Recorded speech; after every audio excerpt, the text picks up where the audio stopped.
Good. Well, thanks for the opportunity to talk today. First of all, I'll start with a warning. Just like my daughter's favorite book, there is a monster at the end of this talk. But just like in my daughter's favorite book, it's a friendly, fuzzy, furrable, very lovable monster like Grover. Do you guys recognize this? I gave a talk once and not a single person actually had ever seen this book. You have been born in the 70s, I guess. Okay, so I'm going to be talking primarily about work that came out earlier this year with Alex Bellin and Christoph Keller. But I will also take the opportunity to insert various advertisements during my talk for other papers to appear. One follow-up paper with Alex and Christoph, another paper with Paul Delange and Eric Verlinde, another paper with Simon Ross, and finally at the end, if I have time, I'll discuss hopefully some work with Shamit Kachru and Greg Moore, which I think is a little more preliminary. Okay. The question which I'm like to address today, although I won't, of course, answer it completely, is the question of which classical theories of gravity can be quantized. And the strategy that I'd like to try and use is to understand this in a relatively simple setting, namely three-dimensional gravity, and to use the ADS-CFT correspondence, which relates three-dimensional theories of gravity in asymptotically anti-de Sitter space to two-dimensional CFTs. So, according to the ADS-CFT dictionary, every two-dimensional CFT can be interpreted as a theory of gravity in three-dimensional anti-de Sitter space, and vice versa. And here, I'm just reminding you of a few of the features of that dictionary. So for an ADS theory of gravity, we have two-dimension full coupling constants, the ADS radius and Newton's constant, which can be combined into a dimensionless ratio, L over G, which is the size of the ADS space in Planck units. And this corresponds to the central charge of the dual two-dimensional conformal field theory. States in the ADS theory of gravity are labeled by their energy, which here I'm measuring in ADS units to get something dimensionless. And that dimensionless energy then corresponds to the dimension of the state or the corresponding operator in the conformal field theory. Now, for three-dimensional ADS gravity, unlike in flat space, there is a gap in the spectrum. So the lightest black hole states in the theory don't have energy 0, but instead have an energy which is greater than that of empty anti-de Sitter space by a finite amount set by Newton's constant. And in the dual CFT language, what this means is that the states in the CFT that correspond to black holes are those states with relatively high dimension as compared to the central charge of the theory. So if, when we study this conformal field theory, we wish to distinguish between perturbative states from the gravity point of view and black hole states, the perturbative states will be those with low dimension compared to the central charge, and the black hole states will be those with a large dimension compared to the central charge. Alex, how do you define the dimension of the state? It's the scaling dimension. So if you think about it as an operator. If it's an operator. So in a CFT, there's a state operator correspondence. And so states can be characterized by their scaling dimension. So in terms, yeah. For example, if I had a thermal state. Here, of course, so a thermal state is, so here I'm thinking about microcanonical ensemble. So I'm organizing states. These are eigenstates of the Hamiltonian, L0 plus L0 bar, which is the generator of conformal transformations. Of course, the thermal state breaks conformal invariance, so you shouldn't think of it. You should think of that as an ensemble of states which have many different energies. Just like in any theory. I mean, I think they're okay if you just put expectation value delta and sure. Make sure delta square is sure. I mean, so for example, at very high temperature, there's some sort of the canonical ensemble and microcanonical ensemble are indistinguishable. And so there would be some VEV of the energy. But really, you should think of a finite temperature state as some mixed state with support on many different energy eigenstates.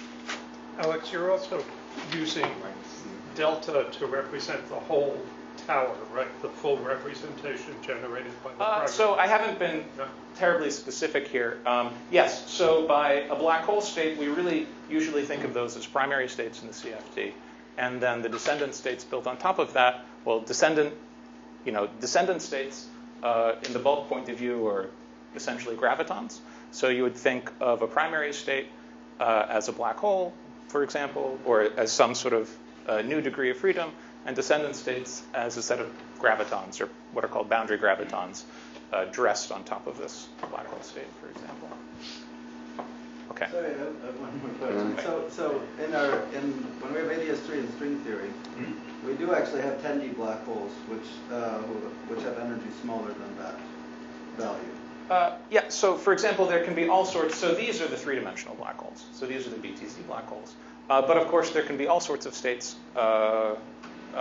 which have energy below this bound. Would the dandy black holes be primary operators as well, or can they decay away? Generically, you expect primary operators. I mean, it's very, very hard, as many of you probably know, to find theories with no primary operators in this window. Okay? And to some extent, that's the point of the talk. I thought those could Hawking evaporate. Maybe I'm confused. Yes, Yeah, they will. So they'll they're be, not they'll be eigenstates in of that. superposition. Yeah, okay. So they're not exact eigenstates. So this was intended to be the least controversial slide. Maybe I can continue. Well, they dominate the microcanonical ensemble at energies below that. So that's why I was confused why you stopped talking about black holes at that point when we have extra dimensions. Let's just not have extra dimensions. We're going to have, well, okay. Let's not have extra dimensions for this slide. Okay, we get this. Okay. Right. Okay. I was joking when I said that it would take 60 minutes, but now I'm not. Okay. So what sort of approach could we take in order to try and analyze gravity in ADS3? Well, one approach, and this is not the approach that I'm largely going to be taking today, but one approach which many people have taken in the past is to just try and quantize three-dimensional gravity, possibly plus some matter fields, in anti-de Sitter space directly. So the sorts of computations that one can imagine trying to do are computations, for example, of the torus partition function of the theory by doing some sort of Euclidean path integral and summing over geometries. And then you could ask whether that torus partition function takes the form of trace q to the L0 times q bar L0 bar, where you trace over some good-looking Hilbert space. For example, you might want to demand that the coefficients and the expansion and powers of q are all positive integers. That would be a feature of a nice Hilbert space. And if you try and do this computation, making some sort of reasonable assumptions about what the path integral of 3D gravity looks like, then at least when you include just gravity, general relativity, the answer is that one only finds a result that looks like a nice Hilbert space when the central charge is of order 1. And in these cases, the torus partition function matches some known conformal field theories. For example, in a paper that I wrote with Tom and some other friends, we found examples that looked like minimal model CFTs. In some earlier work with Son and Strominger, we found that chiral gravity looked like the monster conformal field theory when C was 24. And there are a few other sort of examples like this. And so because of this, you might expect, or you might suspect, that pure theories of gravity, that is to say, theories of gravity that only include, say, the graviton and some finite number of other degrees of freedom, only exist for some discrete sporadic values of the coupling constant, or for some values of the cosmological constant that are finite or order 1 in blank units. But by pure gravity, are you assuming somehow you still have the issue of what the microstates would be? I mean, you have these black hole configurations. So I'm not constructing the Hilbert space directly. Okay. If you want me to offer some speculations on that, I could. But in this calculation that I'm sort of alluding to here, we're only doing sort of the torus partition function calculation, which computes the spectrum for you, but does not tell you what the states are. Well, what is your definition of pure gravity? Well, I was careful not to define it precisely, because I don't have a precise definition. But wouldn't you want to say that any theory of gravity with a large gap in the spectrum some kind of UV completion of Yes. Einstein gravity. Yes. But then it seems to be extremely unlikely that they exist only for some sort of one, because who knows what happens at Planck scale. Okay, well, so for example, if the gap is of order Planck scale, then you could interpret these as black hole states. Because the gap in the energy spectrum is, so I would... But your prescription to compute the partition function certainly is a far stronger, made far stronger assumptions than just this. No, that's absolutely right. So I think one interesting thing to try and do would be to construct conformal field theories with large gaps or with sparse spectrums, as I'll describe for you in a second. If I think a very interesting thing to do would be to construct a family of conformal field theories where the gap in the spectrum grows with central charge. Okay? If it grows linearly with central charge, then you have a good case for saying that that's a pure theory of gravity. But no one's ever been able to construct such a theory. Okay? Because no one has been able to construct such a theory, it's tempting to speculate that the reason why we can't construct such a theory is not that we're stupid, but that such theories don't exist. Okay? So but it's hard to construct any CFT that is not, let's say, the rational can be constructed by some exact marginal deformation. We think that there are a lot more CFTs than we can actually explicitly construct. That's true. That's true. Okay. So yes. So I mean, I said that I said perhaps here. Okay. I don't think I think it's an open question. One new result, however, that I'm not going to talk about today, but I just want to advertise, is that if you try and generalize this calculation to study not just the torus partition function, but the partition function on other non-orientable Riemann surfaces, then it appears that even in these very, very simple cases, such as those that Tom and I had studied earlier, you have to include orbifold singularities. So you have to include particle-like states in the theory in order to correctly reproduce the partition functions of these various minimal models.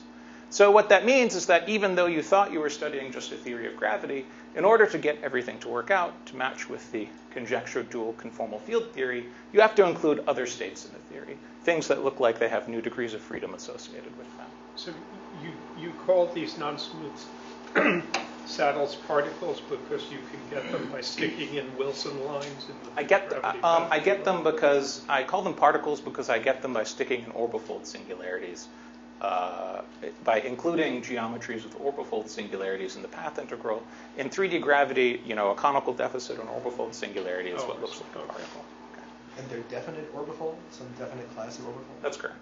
Yeah. And those don't contribute to your other calculations? They don't contribute to the other calculations. But sorry, so I mean, you had this earlier problem with ed, even at the level of the torus, at large C. Yeah, that was at large C. Yeah, but so then you don't know, or it's obvious task, but that could also be fixed by including things like this. And as far as we know, there doesn't seem to be a simple way of adding a finite number of particle-like degrees of freedom to do this. Okay.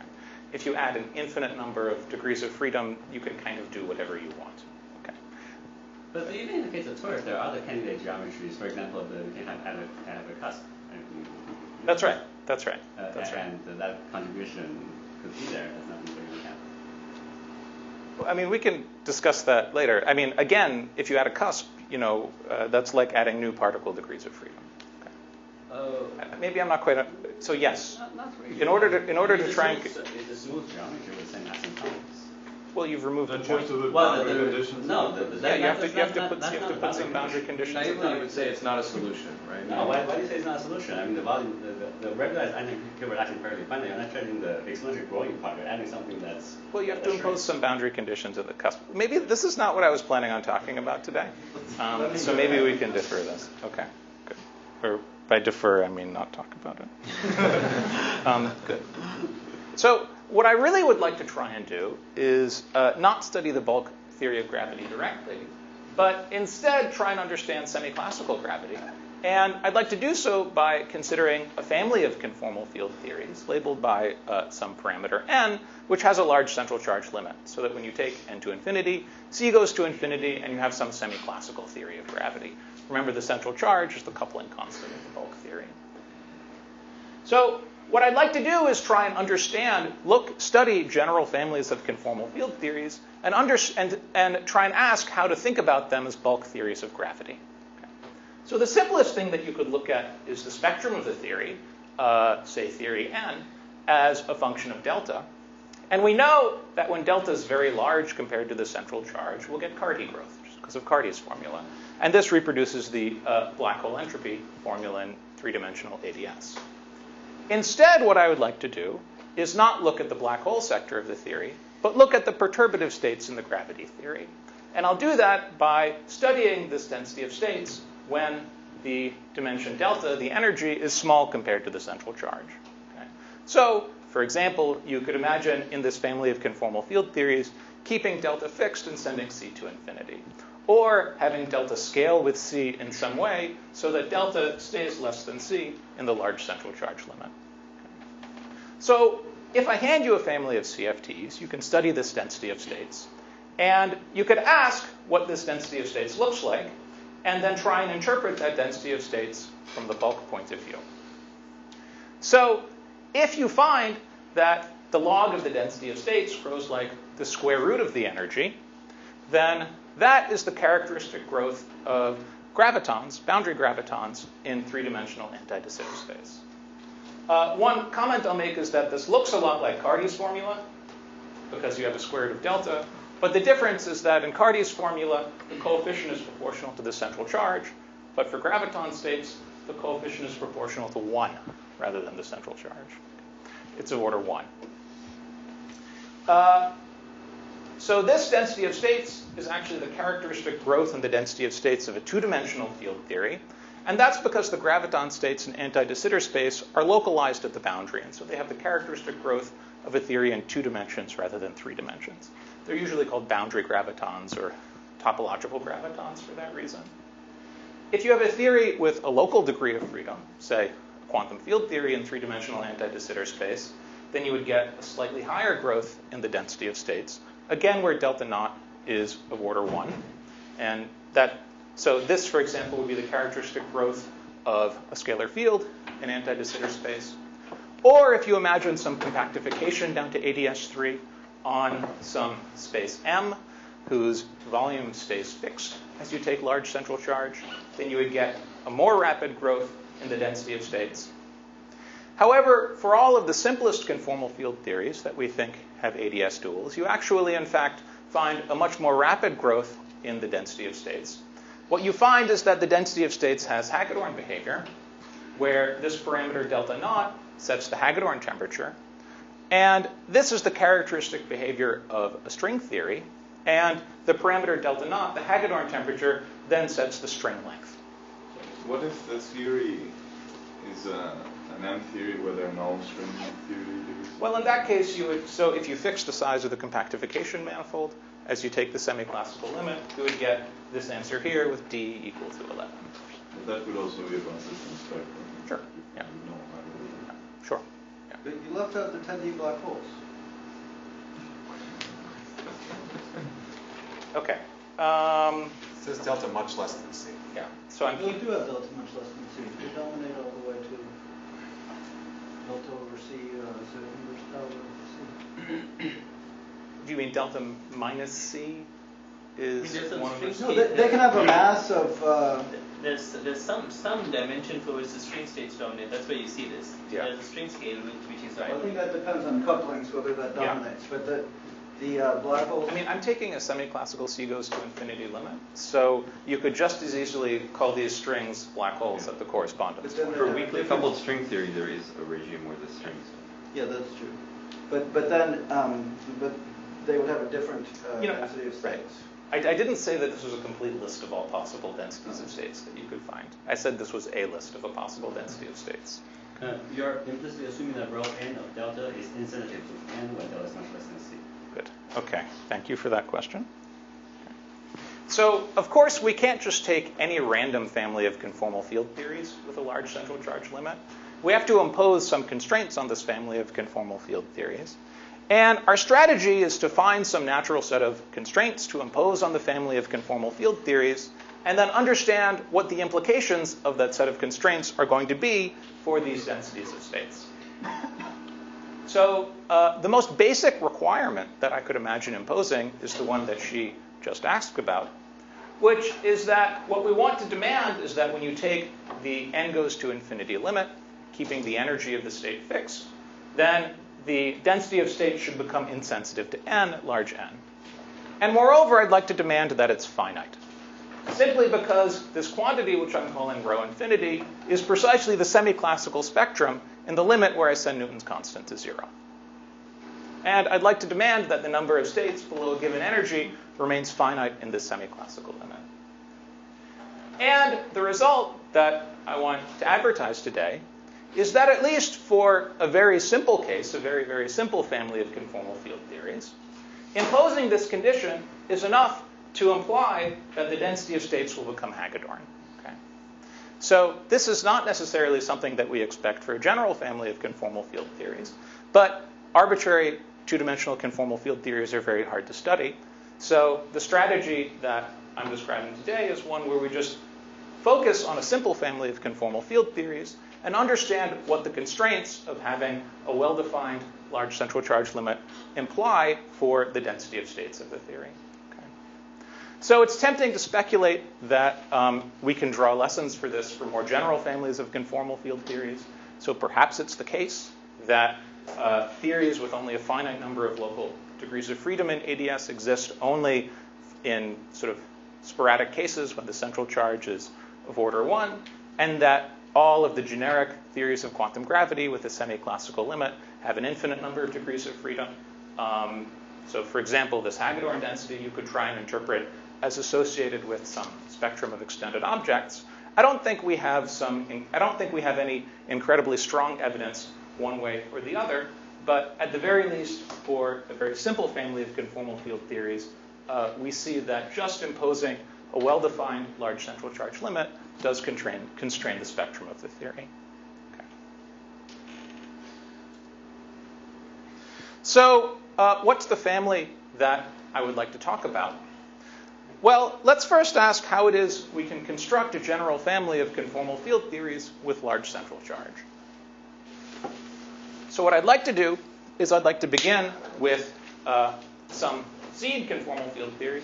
It can just be your favorite conformal field theory of fixed central charge. And then I'd like to take m copies so that the central charge is now n times the central charge of your seed theory.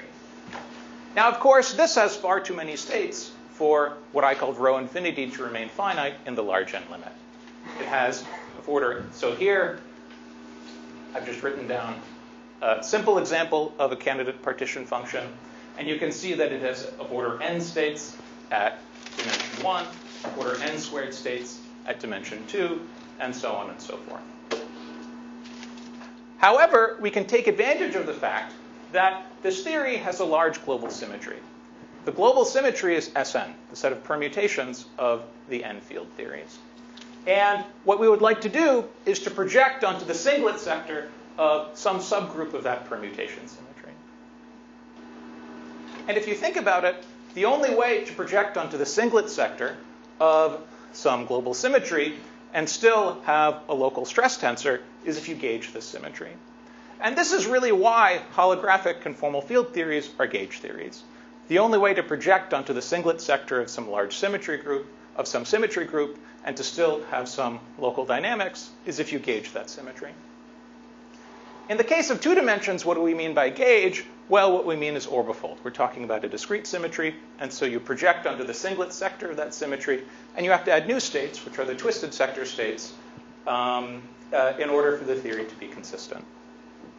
And so what we end up with is a landscape of very simple theories, of very simple conformal field theories, one for each choice of permutation group G, that's some subgroup of the full symmetric group.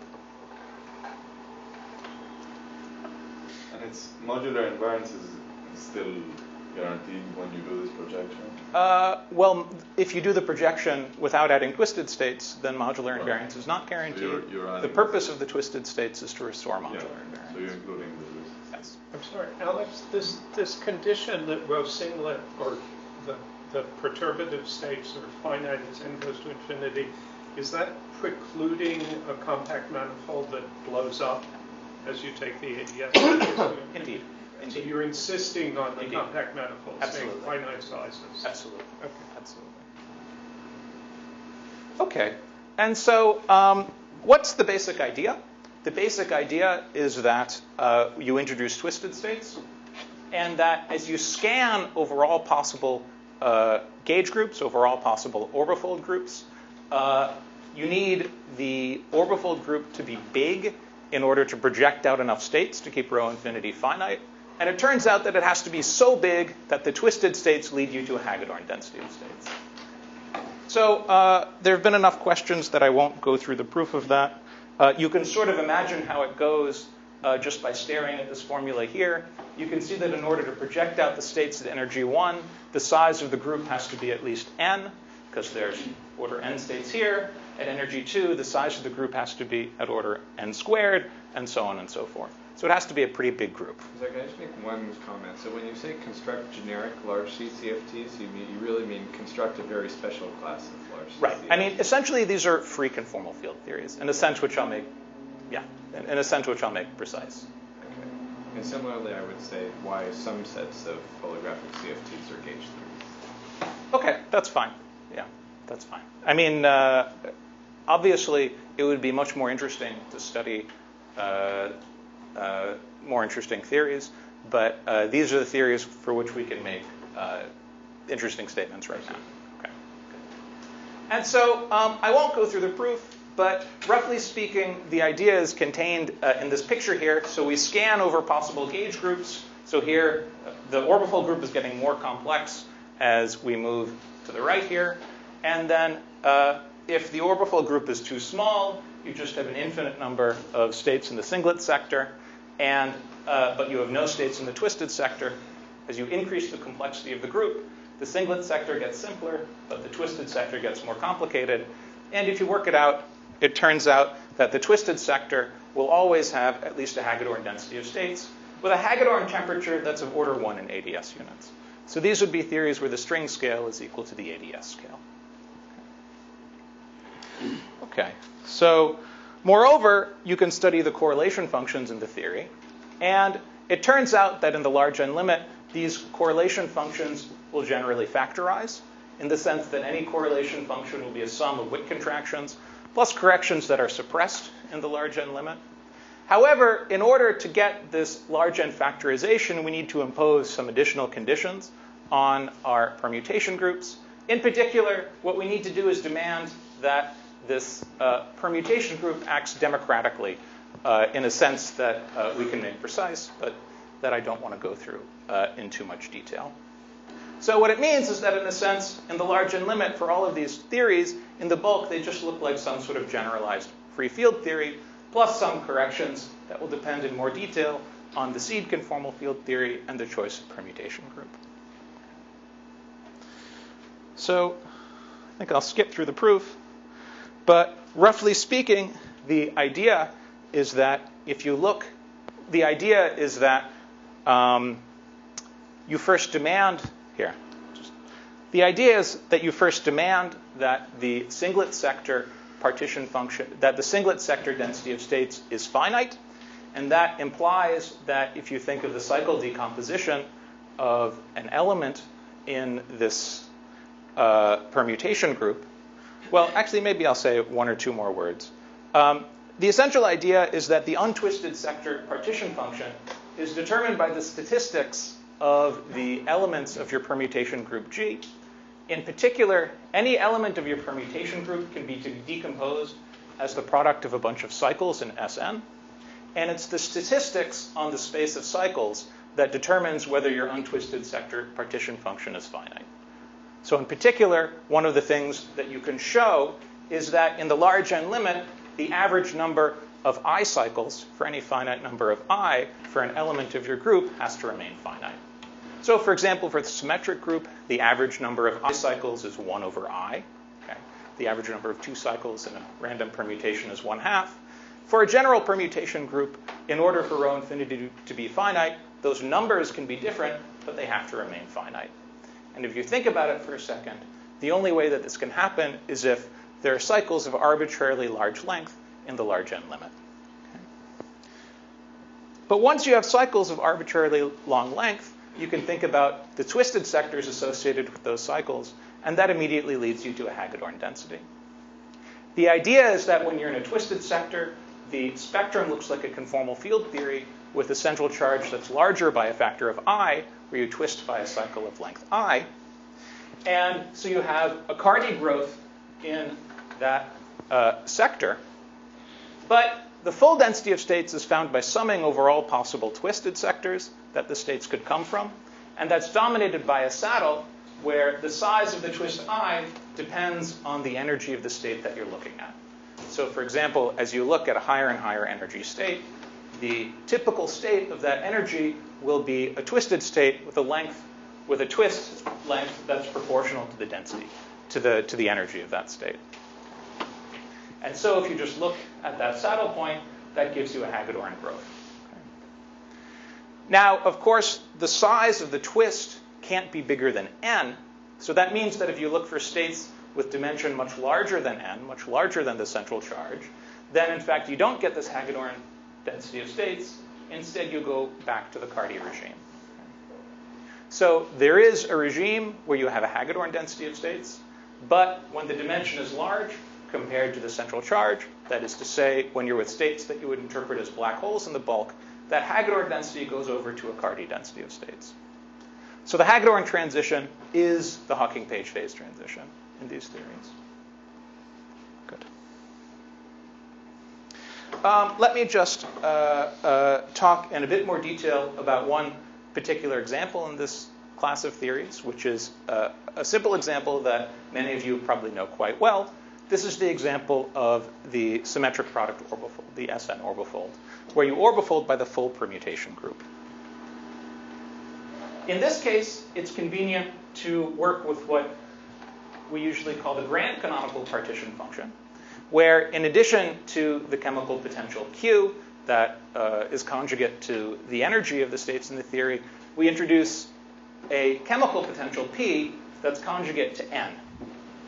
And then you can think about the grand canonical partition function, which is the generating function of all of the SN orbifolds, and was initially pointed out by Eric and a bunch of people who aren't here, so I don't have to remember their names. These grand canonical partition functions, in fact, have a lovely product formula for their density of states. So I just want to make one comment about this class of theories, which is that, as we all know, these partition functions are all individually modular invariant.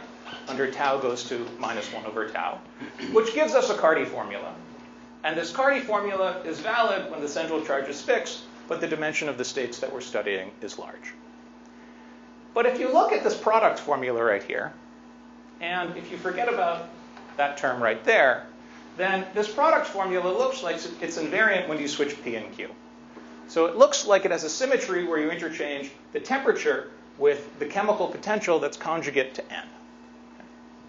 And so because of that, in addition to having the usual modular symmetry, tau goes to -1 over tau, it has a different kind of modular symmetry where the chemical potential goes to -1 over the chemical potential. Now, I say almost here because there's a slight subtlety here, so one has to deal with that subtlety carefully. But at the end of the day, this almost invariance under mu goes to 1 over mu also gives you a Cardi formula. And what is the Cardi formula you get from that? Well, it's the exact same Cardi formula that you got from the tau to 1 over tau symmetry. The chemical potential of what? It's the chemical potential that's conjugate to N, the number of copies of your CFT. So you get the same Cardi formula, but it has a different regime of validity. The original Cardi formula is valid for a fixed conformal field theory at large energy. The new Cardi formula is valid when you fix the energy minus the central charge, and you take the central charge to be large. So in the geometry, this would be like adding another term to the first law of thermodynamics, which has a variation in the... Absolutely. This is adding a first law, another term to the first law of thermodynamics that is so if you think of the cosmological constant as a pressure, then this is as measuring the volume of space, then this is adding a pressure. Or you could. But are you assuming you can continuously vary that? I'm not. I'm just writing down this formula and looking at its consequences. Okay. So now, one of the things that we all learned, at least if your advisor was Andy Strominger, is that the Cardi formula is the thing that correctly reproduces the black hole entropy in 3 dimensions. Okay. But the question is, which of these Carty formulas correctly reproduces the black hole entropy? Well, the Bekenstein-Hawking entropy formula is supposed to be valid in the semi-classical limit for black holes that are large in Planck units. Whereas this Carty formula is valid for quantum theories of gravity for black holes that are large in ADS units. In order to correctly reproduce the black hole energy for black holes that are large in Planck units, but small in ADS units, you instead need this dual kind of Carty formula. Okay. And so correctly reproducing the Bekenstein-Hawking entropy... Small in ADS units, you just mean not parametrically large. I mean not parametrically large. I mean order 1 in ADS. Order units. 1, thank you. I mean, correctly reproducing the black hole entropy for black holes that are large in ADS units is not very hard because areas scale like volumes in anti-de Sitter space. So we shouldn't be particularly impressed with that fact. You should be much more impressed if you can reproduce black hole entropy for black holes whose area is finite in ADS units. Okay. So more generally, we could ask whether there's an interesting physical interpretation, maybe getting back to Dio's question, of this grand canonical partition function. So, for example, one question you could ask is, just as the tau to 1 over tau symmetry had a geometric interpretation as large conformal transformations on the torus, does this mu to 1 over mu symmetry have a geometric interpretation? Now, generally, it's very weird to think of a potential conjugate to the n, say, of SUN gauge theory. That doesn't sound like something that we would study very often in the language of gauge theories. But if you think about Maldaceno's original derivation of ADS-CFT, he derived ADS-CFT by thinking about a stack of d-branes and considering the stack of d-branes at fixed charge, at fixed Ramond-Ramond charge. So you could ask, what would happen if you tried to do ADS-CFT not at fixed Ramond-Ramond charge, but at fixed Ramond-Ramond potential? And that's something like the object that we're studying here. So Alex, this explains why this lesson is the explanation of why the Carty formula becomes exact, even when you wouldn't expect it to. That's correct. For this class of theories. I mean, I should also mention... Which are not holographic. It depends on what you mean by holographic. They certainly don't look like Einstein gravity plus matter. Yeah. Okay. Yes. I mean, I should also mention that there's... you can't do the same trick if we just crank up the coupling now, but we still have an n. So that's a good question. I mean, don't you still have the same class of theories at, let's say, strong coupling? That's right. And then you do the same trick? Well, so you could try, for example, and look at the d1, d5 system at the orbifold point, turn on one of these parameters that takes you away. Are you still going to have this modular invariance? I don't know. That's a good question. But we know that there are similar theories where the second Carty formula is supposed to fail, as the net works for us. Absolutely, yeah. And even in the class of orbifolds that I'm studying, I had to use the fact that I had a symmetric product here. For a general permutation orbifold, we certainly don't have this mu to 1 over mu symmetry, and I wouldn't necessarily expect this version of the Carty formula at all. But isn't this just the story about the growth of the density of states at low energy? I mean, you just look at the derivation of the Carty formula and then, say, as long as it doesn't grow too fast, you can flip the limit. You can either assume it doesn't grow too fast, or you can show it doesn't grow. But here you know, because you know the spectrum. That's right. I mean, I should also mention, there's the interesting work that Tom and Bogdan, not Floria, and Christoph Keller did, Bogdan Stoika, is that right? Okay, yeah. Where they also analyzed the conditions under which a Carty formula would hold, sort of for delta minus c going down to, not too far from the black hole threshold. And in that case, they showed that that's related to some sparseness condition on the light spectrum. Good. Okay. Usually, sorry, just one more question about changing. And usually, I mean, you're changing the asymptotic boundary conditions of ADS. That's not something you change. By changing n, you're going to change the. So it's not something you would do in quantum gravity at all, where you want to keep the asymptotic boundary conditions fixed. Right? These things are not part of the same. I mean, you can't stop him from taking the direct sum of the Hilbert space with different n, right? I mean, bring the universality, but Well, if he wants to. let me make one comment, which is that people who study black, like Castor and Trashin, already defined this ensemble just studying black hole physics and anti-de Sitter space.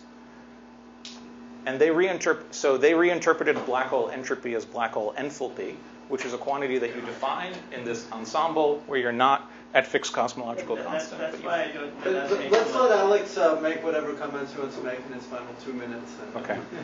So in my final 2 minutes, I'll just mention one further intriguing question, which is now that we're thinking about spaces of conformal field theories, we could try and ask what fraction of conformal field theories are holographic in a large N limit.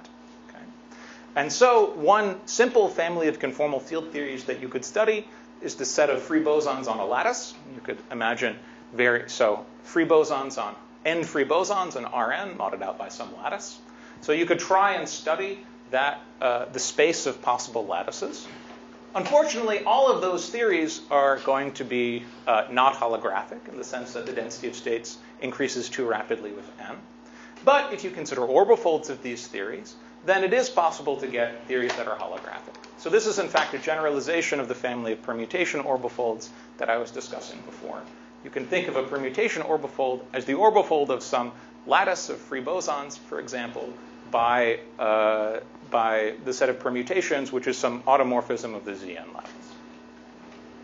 So it turns out that if you want to keep the density of states finite in the large N limit, then what you're really looking for is a lattice whose automorphism group, the set of symmetries by which one could potentially orbifold, grows rapidly as a function of n. And it turns out that there's a lot of mathematical technology for counting lattices and for even estimating how many lattices, the fraction of lattices with certain kinds of automorphism groups. And it turns out that if one is interested in even self-dual lattices, the number of lattices is finite. It grows very rapidly with n. The fraction of those lattices with a sufficiently large automorphism group is factorially small in n.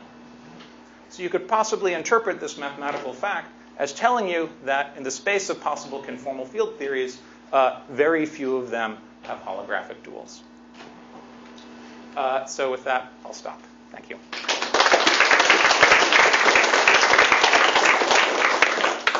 On this slide, holographic dual includes things that have a Hagedorn spectrum. Absolutely. In fact, I suspect that it includes nothing else. Okay.